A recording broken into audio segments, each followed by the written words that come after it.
আসসালামু আলাইকুম ভিউয়ার্স, আপনারা দেখতে পাচ্ছেন এটা দিঘুলিয়া বাজার, ৮ নং দিঘুলিয়া লোহাগড়া নড়াইলে অবস্থিত।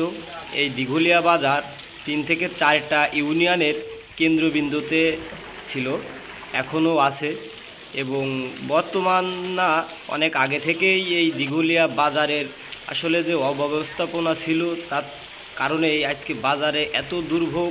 এই বাজারে মানুষ, বাইরের মানুষ আসতেই চায় না। বাজারের কোনো নিয়ম শৃঙ্খলা নেই, কাদা নেই, কোথাও ভালো কোনো ড্রেন, যাতায়াত ব্যবস্থা, রাস্তাঘাট যাই আছে সব অনেক পুরনো।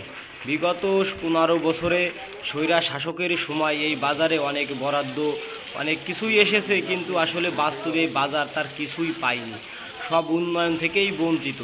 মাশরাফি আসার পর থেকে নড়াইলে যখন এমপি হলো তখন অনেকেই চিন্তা ভাবনা করেছিল যে নড়াইলে অনেক পরিবর্তন হবে, কিন্তু বাস্তবতা তার উল্টো। বাজারে মাশরাফির আমলেই অনেক টাকা পয়সা বরাদ্দ এসেছে, কিন্তু তার কোনো টাকাই বাজারের কোনো কাজে খাটানো হয়নি, আর যাও খাটানো হয়েছে নামমাত্র, তা কোনো কাজে আসেনি। এখনও